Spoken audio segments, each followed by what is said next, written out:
Hello friends, today we are going to discuss about unilateral elements and bilateral elements and also active and passive elements. So firstly we are discussing about unilateral and bilateral elements.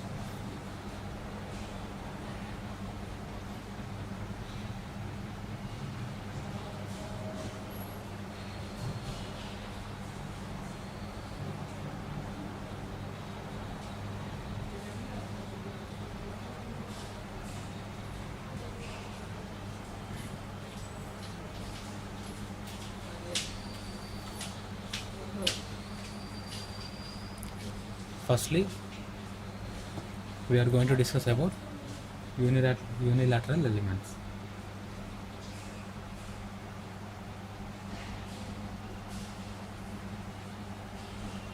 In unilateral elements, the property of component changes with the change of direction of supply or supply voltage and current. Means the property of the component, it means resistance, capacitance and inductance. Some of the properties of the components may change with the direction of supply, that is voltage or current.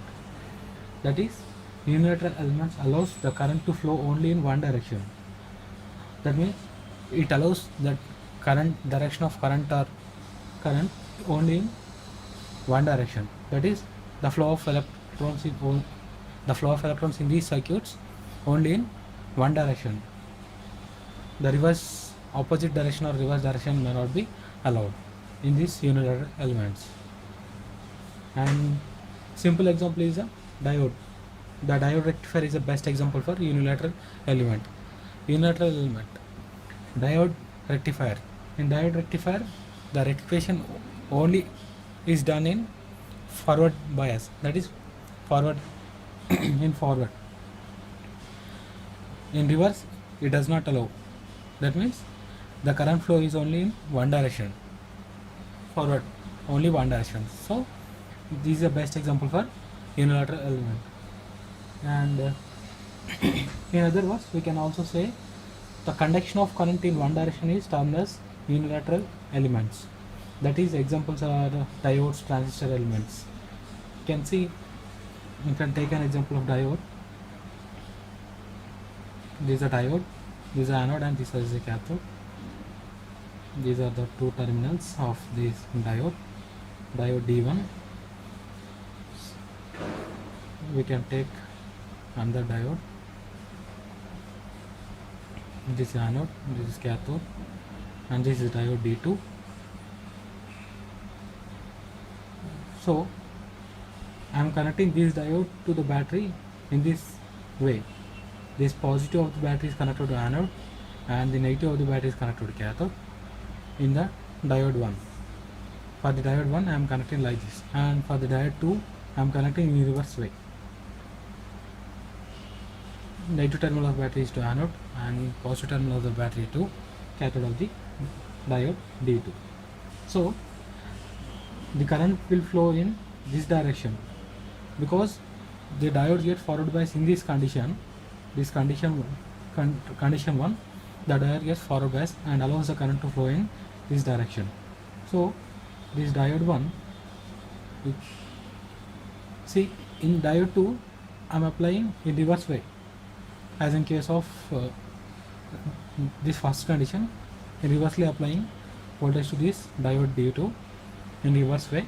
The positive is connected to cathode of this diode D2 and negative is connected to anode. So these diode gets reverse biased, this is get forward biased, so it is acting as a closed switch. It is allowing the current to flow in forward direction. In reverse bias, the diode acts as an open switch, so it does not allow any current to flow in this direction or in this direction also. So it is allowing, the diode is allowing only the diode is allowing the current to flow in only in one direction. It does not allowing it to flow in other direction. So the diode D1 does not equal to diode D2. That means this condition does not equal to this condition. So diode allows the current to flow in one direction. This is the best example for unilateral element. And coming to bilateral elements.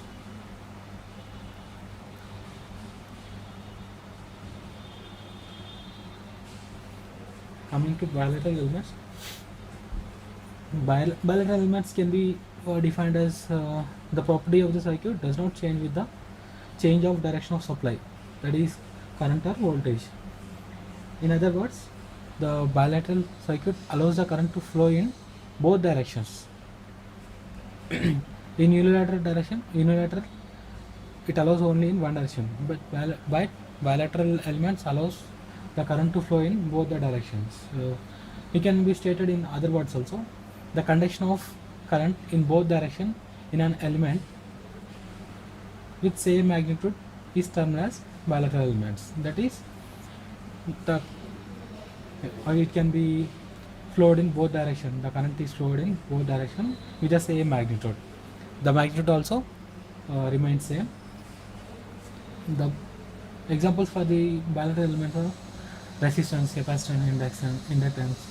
So bilateral elements, we'll take an example of resistor. I am taking two resistors. This is R1 and this is R2. See, in this R1 and R2, I am giving supply to this resistor, positive, negative, and negative, positive.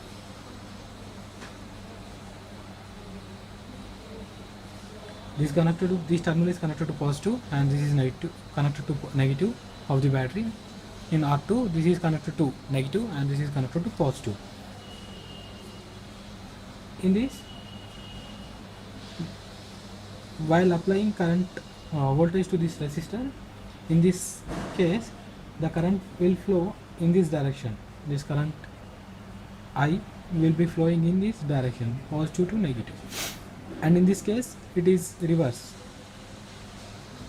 it is in this direction.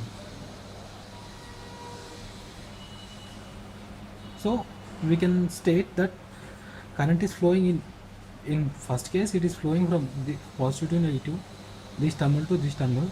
In second case, this terminal to this terminal to this terminal, means in reverse, it is in forward. Same diode, same resistor. In first case I am applying in this way to the battery. I am applying voltage to this resistor in this, like this.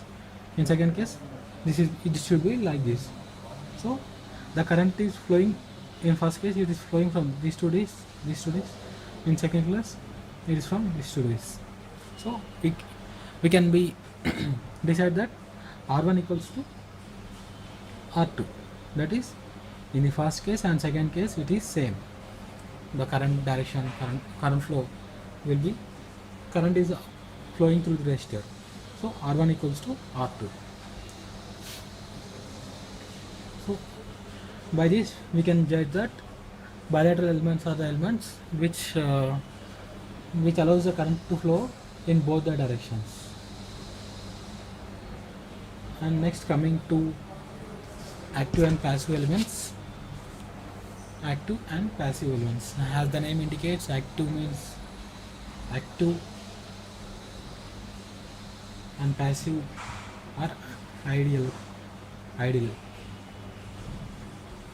and passive elements.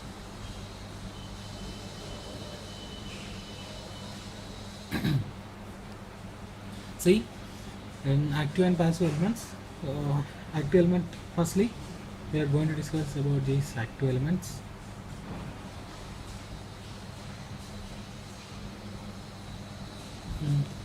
Active elements are the elements that supply energy to the circuit. Is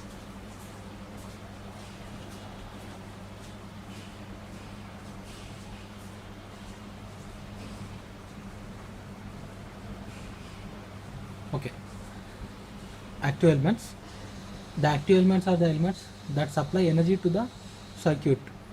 That means the elements which are capable of amplifying and processing the voltage and current are called as active elements. That is, example are voltage source, current sources, and generators, transistors, like this. they can be treated as active elements because they are supplying energy to other circuits, because uh, they are generating, or somehow it is processing the voltage or amplifying the voltage. It can be something which are changing the properties of voltage, these circuits, so they turn as active elements. Examples: voltage and current sources, generators, transistors. These comes under active elements. These are energy delivering elements. In shortly, energy delivering or processing elements. Somehow they are dealing with the voltage and current. Next, coming to passive elements.